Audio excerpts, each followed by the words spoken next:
Hi, I'm Eric Gimbal from ericgimbal.com, and today, thanks to photosura.com, this is a shop here in Tenerife that lends me material, we're going to have a look at the Fujifilm xt10. I know there is the xt1, many people want to see it, but many people want to see the xt10 because this is the small sister or brother of this xt1, and it costs about 650 euros here. I don't know where you are and what it costs there. Okay, so one thing I want to clarify, I don't speak well or bad about a camera depending on what the shop tells me. For this, they really let me say whatever I want. If I want to speak, if I think it's a good product, I say it. If I think it's a bad product, I say it. And they always let me say whatever I want, okay? Because in my other channel, people criticize me thinking I was against this brand or in favor of that one, and this is not the way it is, okay? So I'm going to speak about this camera. I am not going to get into details of the specs because you can check on Fujifilm website and you will have all the information. I want to tell you more about what I feel, what the experience had with this camera. This is the famous, everyday more famous mirrorless cameras. You can swap lenses. Okay, I see the sensor is there. Okay, and as it is mirrorless, you have a small LCD screen within the viewer, and then a large LCD screen in the back. Okay, the good thing about this ability of changing lenses is not only you have more lenses by Fujifilm, but with an adapter you also have access to all the M mount by Leica lenses. It means not only Leica lenses, but also ZES, called ZES, and also Volander and some others. And with the adapter you can get more. You can get to these manual old lenses and finally use them on an affordable camera, not like a Leica M9 or M240 that is just not payable for many people. Okay, so what am I feeling about this camera?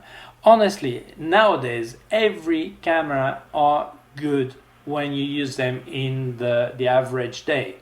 Okay, there are no bad camera anymore. Even telephone cameras are good. Okay, so I did some testing in very high ISO to have a look at what you get. Okay, and because it was really the only thing that really differences a camera from another one is more the way it feels, as fast as it is, that kind of thing. I mean, the image quality in this case is down to the lens. This is obviously the kit lens, which is 1650 millimeters, which is like 24 to 76 millimeters on a full frame. It's not very luminous. It's 3.5 to 5.6 maximum aperture. So obviously this lens is not going to make my decision on whether what's in holding it is good or bad, because there are a lot more better lenses to test it. You know, it's like if you buy a basic Canon or Nikon kit, the lens that come with it is just basic. Okay, so you would normally need better lenses. So the lens is just okay. Okay, for me it's just okay. This one is acceptable as a kit. Okay, but I would buy some better lenses. So what's about the camera? That camera for me, I mean, I'm used to heavy reflex camera, so for me it looks like a toy. It's very, very light, but it's heavy for the size it is, but it's very light compared to my reflex.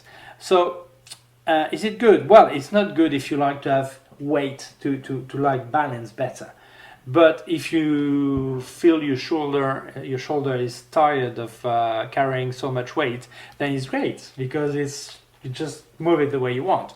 It really reminds me of my Leica M8, where I really had it in my hand. I felt part of the camera, and so this is the experience. This way is great. I mean, you really feel close to your camera. You are within the camera, or the camera within you. Okay, so that's great. Buttons. Well, I think they're more or less okay. At the beginning, I was a bit lost. The only thing I did not really like is the recording for video button, because it's really inside. I think it's done like this, so you do not accidentally press it. But when I start recording, then I thought I'd stopped. I did not stop. I had to do it several times, just because my finger didn't get right in there, okay? But this is a minor problem. Okay, the viewer is really bright, really clear. I think most people who don't know that this is an LCD mini screen will think it's like a reflex. I mean, it's incredible. If I compare to what the first LCD viewfinder were, this is incredible. You really look at it, okay, and you think you see perfect, okay. What surprises me is all the options you have in such a small camera. For example, speaking about the LCD, so you can have full-time large LCD on, only viewfinder, or automatic. It means when your eyes get close to it, this one switches off and this one switches on, and vice versa. Okay, that's great. There is one thing here. You have a small wheel in the back, small wheel in the front, so it's really easy to manage several things. Aperture, speed, all this. What I like is the quick button, okay, because here you have a quick menu and you really have access to everything. What's very strange is on the ISO one, for example, if you turn left, you have the ISO by third, okay, increments. If you turn right, then you have full ISO, I mean 200, 400, 800, 1600 and this way, okay. The ISO start at 200, you have a reduced one at 100 ISO, but it starts at 200 basic, and it goes up to 51 200, sorry, in French and Spanish video, I think I said 56,000, it's 51 200, okay? I would say that really, I was surprised. At 12,800 ISO, the quality was maybe similar to my 5D Mark II at 6400 ISO. So this is quite good. This is a 16 megabyte camera in an APS-C format. So this is quite a good result, okay? Also, one thing is great for people who just want to use the camera and forget about computers. You have already some film simulation. Of course, Fujifilm makes analog films, so it was logical for them to have things like the Velvia, Provia, Superia, all these film that exist. Okay, and if you go for the black and white version of the picture, you can also simulate. You have a filter like orange, green, red, so you can change the contrast. So I think that was good. Okay, I tested the pictures in JPEG. Why? Because I wanted to see what the camera out of the box gives me.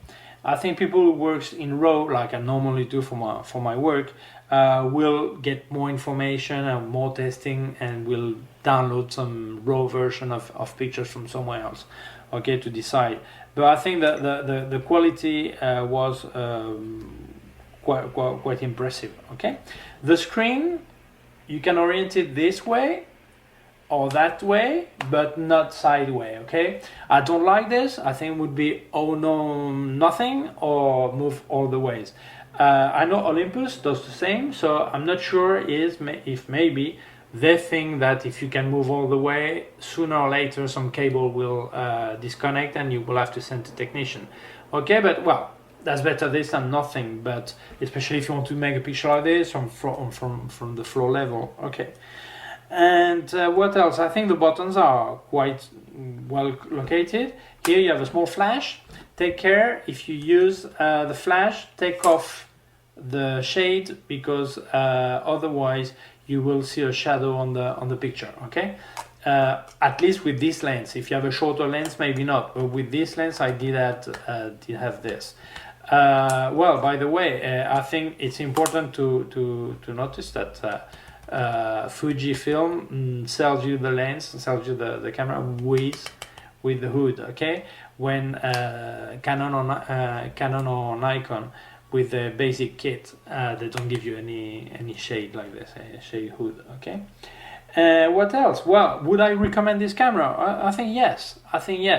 I would maybe try the xt10, but I think for that price, it's probably a better camera than many basic reflex camera.